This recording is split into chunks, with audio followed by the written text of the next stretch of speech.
이번 북중미 월드컵에서 열린 모든 경기 가운데 가장 강렬한 재미를 안겨준 승부는 바로 이 경기였습니다. 3, 4위전이라고는 믿기 어려울 정도의 치열한 난타전이 펼쳐졌고 결승 진출에 실패했던 잉글랜드와 프랑스는 마치 하늘 풀어내듯 폭발적인 경기력을 선보이며 수많은 축구 팬들을 놀라게 만들었습니다. 팬들은 두 팀이 처음부터 이런 축구를 했어야 했다고 입을 모았습니다.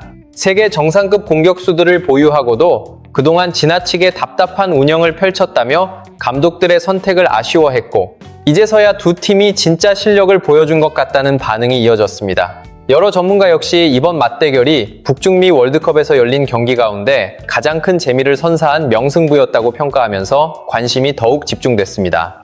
이날 잉글랜드와 프랑스가 만들어낸 믿기 어려운 난타전을 살펴보겠습니다. 토마스 투헬 감독이 이끄는 잉글랜드 축구 대표팀과 대감독이 지휘하는 프랑스 축구 대표팀은 7월 19일 미국 플로리다주 마이애미에 있는 마이애미 스타디움에서 2026 국제축구연맹 북중미 월드컵 3, 4위전을 치렀습니다. 경기를 앞두고 많은 축구 전문가들은 두 팀이 팽팽한 승부를 펼칠 가능성이 크다고 전망했습니다. 다만 최전방 공격진의 전력은 프랑스가 조금 더 앞선다는 평가가 이어지면서 프랑스의 근소한 우세를 예상했습니다. 프랑스는 세계 최고 수준의 공격진을 갖추고도 스페인에 패하며 자국 팬들에게 큰 실망을 안겼습니다. 킬리안 음바페와 발롱도르 수상자인 우스만 덴벨레, 그리고 올리세와 두 회를 보유한 전력이 이번 월드컵 우승 후보 가운데 가장 강력한 팀으로 평가받았기 때문입니다. 반면 잉글랜드는 준결승에서 메시가 이끄는 아르헨티나를 상대로 많은 전문가들의 예상을 뒤엎고 먼저 득점하며 앞서갔습니다. 그러나 토마스 투헬 감독은 왼쪽 측면에서 해리 케인과 호흡을 맞추며 선제골을 기록했던 앤서니 고든을 교체하고 수비수를 투입했습니다. 이후 팀 전체가 뒤로 물러서면서 결국 메시에게 두 골을 허용했고 그대로 역전을 당하며 잉글랜드 팬들의 거센 분노를 불러왔습니다. 이 경기를 중계했던 BBC 패널들은 앞서고 있는 상황에서 왜 갑자기 수비적으로 전환했는지 이해할 수 없다며 강하게 비판했습니다. 메시 한 명을 지나치게 의식한 소극적인 선택이었다고 지적하며 투헬 감독에게 거센 비난을 쏟아냈습니다. 잉글랜드 주장 해리 케인도 먼저 득점했다면 추가 골까지 넣어 상대를 완전히 무너뜨렸어야 했다고 밝혔습니다. 이처럼 수준 높은 경기에서는 리드를 지키기 위해 지나치게 내려앉으면 결국 대가를 치를 수밖에 없다며 투헬 감독의 전술을 공개적으로 비판했고 이 발언은 영국 현지에서도 큰 논란으로 이어졌습니다. 이러한 분위기 속에서 두 팀은 3, 4위전에서 맞붙게 됐습니다. 결승이 아닌 만큼 동기부여가 떨어져 다소 힘이 빠진 경기가 될 것이라는 우려도 적지 않았습니다. 경기가 시작되자마자 잉글랜드는 강하게 몰아붙였습니다. 전반 3분, 프랑스의 패스 실수를 라이스가 끊어낸 뒤 그대로 단독 돌파를 시도했고 이어진 중거리 슈팅이 그대로 골문 안으로 빨려 들어가며 선제골이 터졌습니다. 예상하지 못한 실점에 프랑스 팬들은 충격을 감추지 못했습니다.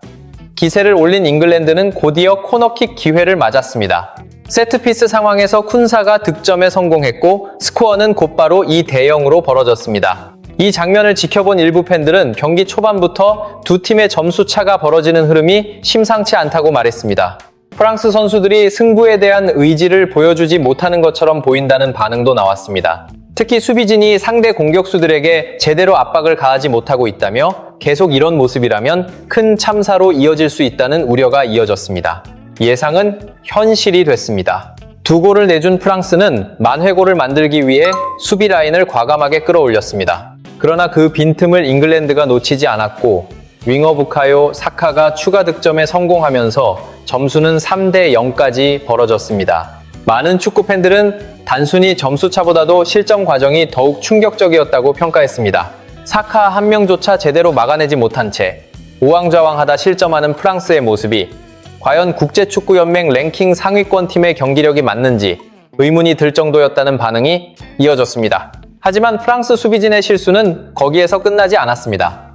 다시 만회골을 노리며 공격 숫자를 늘렸다가 공격이 끊겼고 잉글랜드는 그 순간을 놓치지 않았습니다. 다시 사카에게 연결된 패스가 이어졌고 사카는 역습 한 번으로 또다시 골을 터뜨리며 멀티골을 완성했습니다.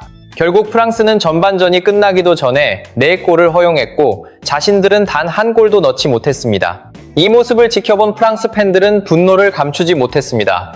축구 팬들 역시 이 경기가 정말 3, 4위전이 맞느냐고 반응했습니다. 멀리까지 찾아와 대표팀을 응원하는 팬들이 있는데도 이런 경기력을 보여주는 것은 납득하기 어렵다는 비판이 이어졌습니다.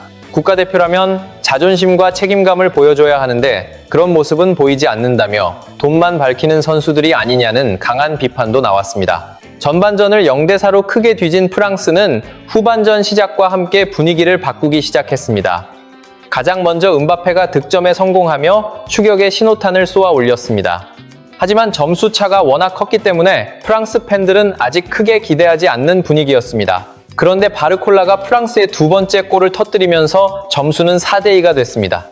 이 순간부터 프랑스 응원석에는 세계 최고 수준의 공격진이라면 두 골을 더 넣어 동점까지 만들 수 있을지도 모른다는 희망이 다시 살아나기 시작했습니다. 그리고 예상은 다시 현실이 됐습니다. 음바페가 문전에서 정교한 패스를 받은 뒤 곧바로 슈팅을 시도했고 공은 그대로 잉글랜드 골문 안으로 빨려 들어갔습니다.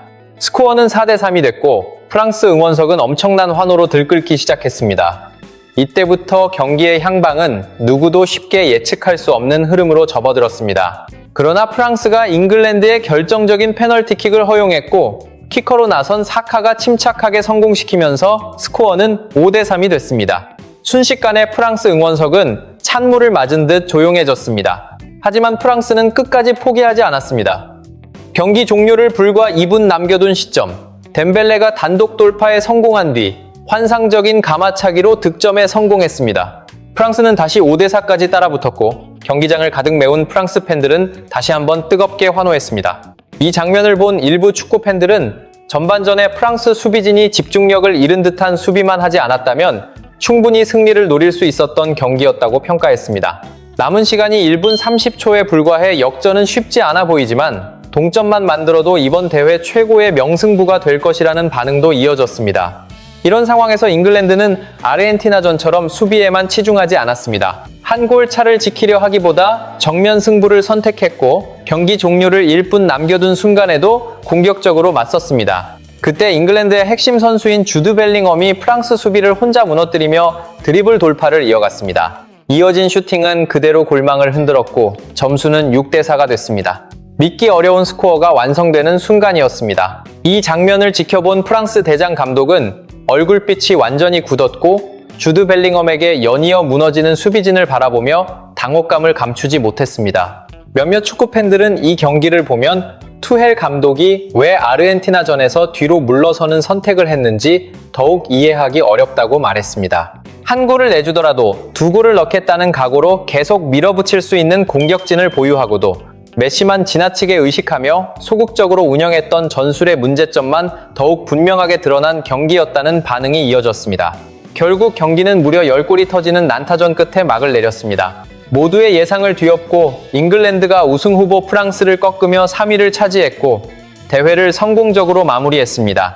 이는 1966년 월드컵 우승 이후 잉글랜드가 기록한 최고의 성적이었습니다. 일부 전문가들은 프랑스가 4강까지 지나치게 순조롭게 올라온 것이 오히려 독이 됐다고 평가했습니다. 대회 도중 한두 차례 위기를 겪으며 문제점을 수정했어야 했지만 큰 어려움 없이 올라오다 4강에서 스페인에게 발목을 잡혔다는 분석이 나왔습니다.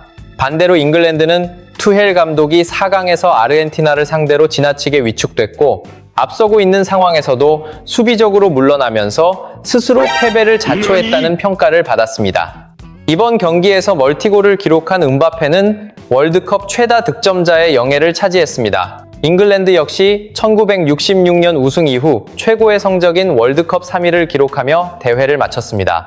전문가들은 양팀 모두 각자 얻을 것을 얻은 최고의 명승부였다고 평가했습니다. 또한 펩 과르디올라 정도의 감독을 영입하는 것이 아니라면 투헬 감독과 계속 함께 가는 것이 맞다는 의견도 내놓았고 많은 팬들도 이에 공감하는 모습을 보였습니다. 이번 경기에 대한 여러분의 생각은 어떠신가요? 잉글랜드와 프랑스가 보여준 난타전 가운데 가장 인상 깊었던 장면을 댓글로 함께 나눠주시기 바랍니다. 앞으로도 흥미로운 축구 이야기와 주요 소식을 계속 전해드리겠습니다.